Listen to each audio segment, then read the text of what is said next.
18 constructeurs automobiles, 63 équipages et 17 nationalités. La 8e édition du e-rally s'annonce bien plus relevée que les autres années.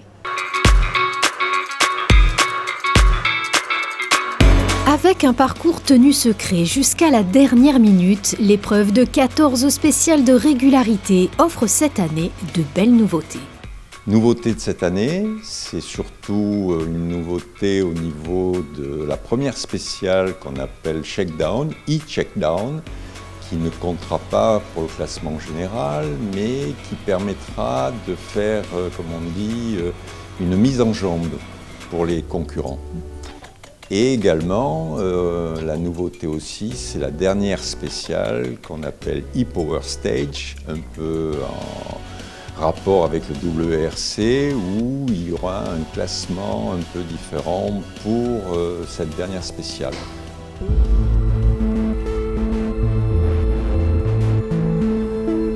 Avant de s'élancer sur les routes, les vérifications techniques sont un passage incontournable pour tous les concurrents. Chaque véhicule est minutieusement inspecté par la commission afin de garantir qu'il respecte les normes de la FIA et les exigences environnementales strictes de l'épreuve. Ces contrôles portent notamment sur la conformité des batteries, l'efficacité énergétique ainsi que la sécurité générale des voitures.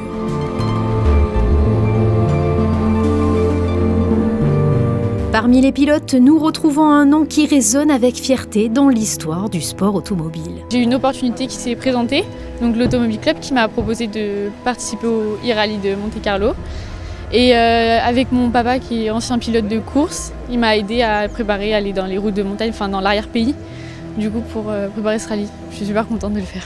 L'avenir du sport automobile s'oriente résolument vers les énergies nouvelles, témoignant d'un changement dans un secteur traditionnellement axé sur les moteurs thermiques.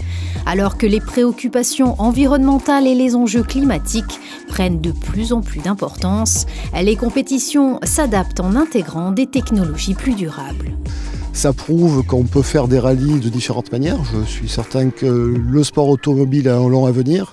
Il passera peut-être par des concessions environnementales et le développement qu'on ressent sur ces voitures est quand même un signe d'évolution des technologies. Le e-rally a véritablement pris son envol grâce à l'engagement de nombreuses entités, notamment la mairie qui participe à cet événement depuis de nombreuses années. L'objectif c'est de faire un bon rallye, de donner une belle image de la mairie de Monaco, puisque voilà, on est quand même assez sensible à l'écologie, à la mairie, et donc voilà, on se doit d'essayer de faire le mieux possible. On va essayer d'être devant Jacques Pastor et Monsieur Gazzola, hein, parce que quand même il y a un petit défi intramuros, on va dire. Ce 8e e-rally Monte-Carlo commence sur les chapeaux de roue à quelques encablures de la principauté. Dès la première étape, Frédéric Lanzio, lauréat en 2021, a été le plus efficace dans le fameux col de Turini à seulement 90 points de pénalité. Les Belges Michel Decrémer et Jennifer Hugo, vainqueurs du dernier rallye Monte-Carlo historique, pointent en tête du classement général mercredi soir. Dans le haut du classement, sans surprise, une légende du WRC, Bruno Thierry, champion d'Europe des rallyes en 2003. Bien loin des rallyes traditionnels où la vitesse maximale est l'objectif principal, cette nouvelle expérience a permis au pilote de redécouvrir sa passion pour la conduite sous un angle plus stratégique. Moi je suis un peu novice dans ce genre de discipline puisque toute ma carrière j'ai eu la chance de conduire des belles autos.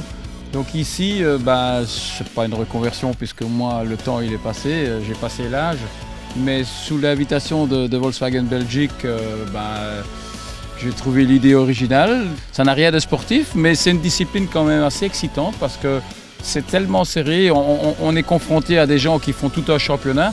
Donc nous sommes un peu novices là-dedans, mais je vois qu'on se débrouille bien vu le classement. Donc on n'a pas à se plaindre. Moi, de mon côté, ça me rappelle un peu des bons souvenirs. J'ai parcouru toutes ces routes-ci les 20 dernières années, donc ça fait plaisir. Pour conclure cette deuxième journée, une spéciale spectaculaire, le tronçon Ubré et Entrevaux qui a tenu ses promesses. Sous un ciel dégagé et une route sèche mais technique, c'est un doublé Tesla qui a marqué cette étape. De surcroît, 100% français, Christian Grimaldi et Jean-Baptiste Lotti ont su tirer leur épingle du jeu, devançant de peu Didier Malga et Anne-Valérie Bonnel sur ce parcours exigeant. Elle a fait ses débuts comme copilote au e-rallye. Camille Gottlieb découvre les exigences de la régularité, où il ne s'agit pas d'être la plus rapide, mais de maintenir une vitesse constante tout au long du parcours. À travers cette expérience, elle renforce son engagement pour la sécurité routière, promue par son association BeSafe, et prouve que le sport auto peut sensibiliser à des enjeux essentiels. La régularité, c'est très compliqué et pour le copilote, ce qui est très compliqué aussi, c'est de bien guider, etc. Il y a des endroits, la seule fois où je l'ai mal guidé, on a dû faire un détour, on a dû revenir sur nos pas, c'est fatalité sur l'autoroute. Enfin, à la sortie d'autoroute, c'est en plus des chemins qu'on emprunte tout le temps, mais moi non, ça n'a pas fonctionné pour ça. Mais par contre, on ne s'est pas perdu après. Franchement, on a géré. On veut absolument, même pour l'ACM, il y aura plusieurs prix, même pour la FIA, plusieurs prix. Nous, on aimerait, si jamais, mais on ne sait pas s'il y a un prix pour ça, mais ceux qui respectent le plus les vitesses, en tout cas, c'est nous, on faisait vraiment attention à vraiment être en dessous aux piles. Et pour nous, c'est très important que même il y a beaucoup d'internationaux, et de leur faire connaître aussi BeSafe internationalement, c'est super important pour nous. Le dépassement de soi et l'associatif et surtout tout ce qui est de voir comme quoi c'est possible, quoi. On peut participer à un rallye en respectant les vitesses et donc voilà. Donc à partir du moment où aussi je pense qu'on est sur la route, on doit faire autant attention à soi qu'aux autres.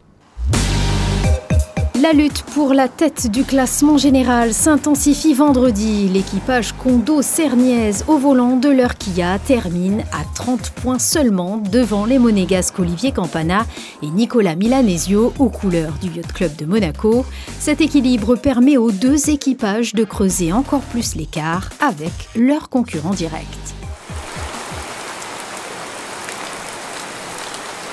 Tôt ce samedi matin, les organisateurs du e-rallye se sont réunis pour évaluer les conditions météorologiques susceptibles de compromettre les 4 épreuves spéciales prévues au programme.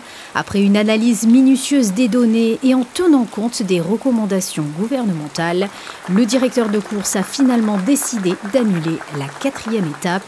La compétition se conclut donc sur cette décision.